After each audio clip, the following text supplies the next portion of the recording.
¿cómo estás? Hola, buenas tardes, Mauricio. Jorge, siendo 5 de noviembre a mediodía y mirando que el eventual ganador a esta hora, una vez que se ratifiquen los votos electorales, sería el candidato demócrata Joe Biden. ¿Qué esperas respecto al proceso de transición en términos de la batalla judicial que puede dar Donald Trump? ¿Ves espacio para que tengamos incertidumbre jurídica respecto al resultado final?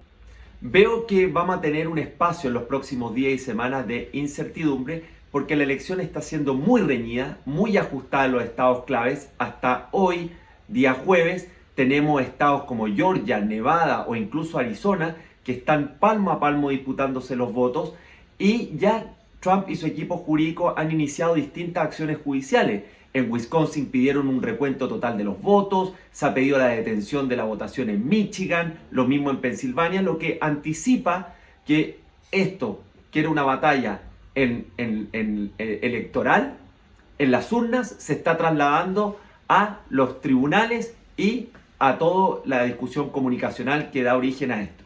Bueno, y en ese sentido, ¿cuáles son los principales desafíos que ves para un gobernante demócrata como Biden con un hasta ahora Senado republicano y una economía saliendo de una crisis económica con la necesidad de estímulos fiscales adicionales, pero a mi juicio no preparada para un alza de impuestos en el corto plazo? De confirmarse la ventaja estrecha que hasta el momento tiene Biden, tiene desafíos en distinto orden. Lo primero es hacerse cargo de la emergencia derivada de la pandemia, donde se requiere una mayor coordinación con los gobernadores, que al final del día son los responsables del manejo de la pandemia del coronavirus en su estado.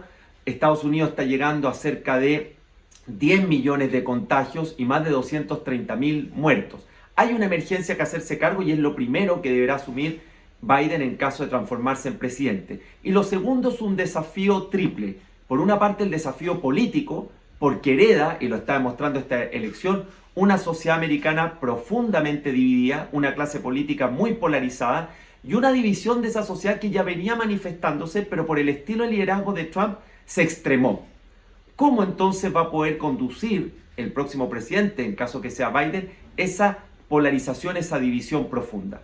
El segundo desafío es de orden económico y los electores lo señalaron claramente en la encuesta y lo que estamos viendo en el conteo, que la economía es la prioridad en la decisión de los americanos y la recuperación económica de Estados Unidos va a ser una tarea esencial, sobre todo luego de ese trimestre terrorífico que tuvo Estados Unidos, el segundo trimestre, que fue la caída más grande en su historia que ha tenido la economía desde que hay registro. Y el tercer desafío es de orden de política exterior, que si bien fue un tema no motivo de la campaña, no prioridad de los electores, el próximo presidente va a tener que, por una parte, hacerse cargo de esta cada vez mayor rivalidad estratégica con China, que es hoy día la potencia desafiante a esta potencia existente que es Estados Unidos, donde puede cambiar la retórica, puede cambiar la estrategia, pero esa rivalidad va a continuar y va a seguir profundizándose. Y también en política exterior, cómo va recomponiendo su relación con los aliados históricos.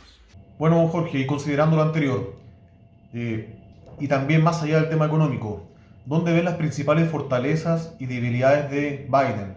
¿Y qué esperas ver en su agenda en los primeros 100 días de un eventual mandato?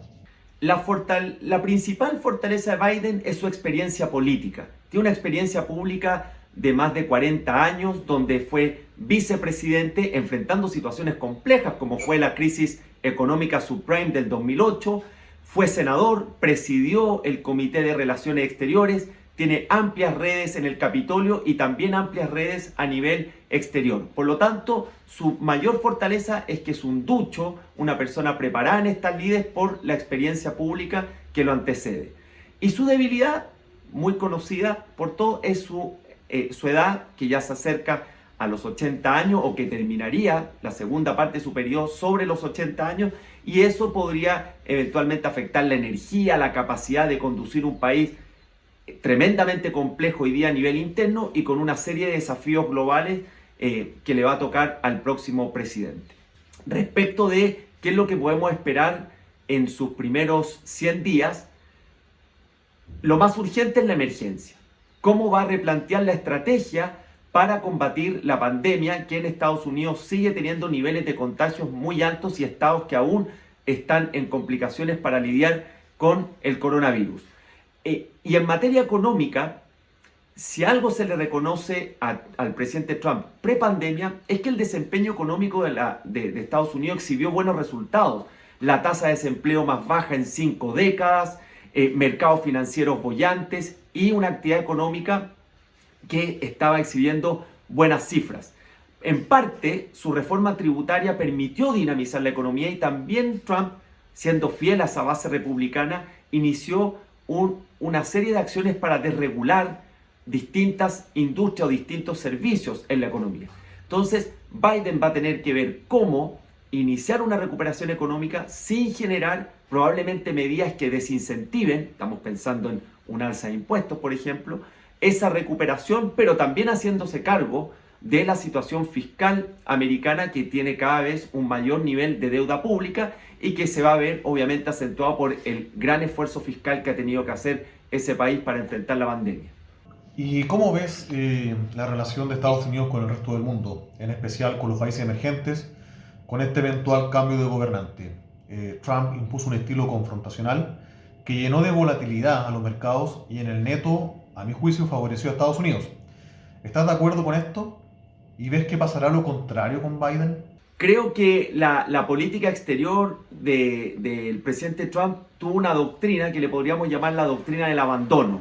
Se retiró el primer día del TPP, se retiró del Acuerdo de Cambio Climático, se retiró del Consejo de Derechos Humanos de la ONU y así sucesivamente, y llevó más bien una política internacional transaccional muy unilateral y que generó niveles de incertidumbre muy altos en los mercados. Quizá el punto culmine fue la guerra comercial con China el año 2018-2019, que incluso terminó afectando a Chile en los niveles de comercio exterior que tuvo esos años. Con Biden debiéramos tener una política exterior americana más predecible, con menores niveles de incertidumbre, con un mayor apoyo a los distintos organismos multilaterales y con señales de mayor seguridad para las economías emergentes que no olvidemos, la inmensa mayoría de ellas está íntimamente conectada con la economía americana. Por lo tanto, en lo que quizás es el riesgo geopolítico más importante que está enfrentando el mundo y que va a enfrentar post-elección, que es la rivalidad de estas dos potencias de China y Estados Unidos, esperamos que Biden pudiera dar señales de mayor tranquilidad, de sentarse en la mesa, de fijar niveles de competencia, pero también de colaboración con China, porque las economías emergentes, más de un centenar de países, son los principales socios comerciales tanto de Estados Unidos como de China. Perfecto, Jorge. Muy interesante el análisis, agradece. Muchas gracias, Mauricio, por esta invitación y espero que sigamos muy atentos a los acontecimientos de Estados Unidos y sus efectos también para el mundo y para nuestro país.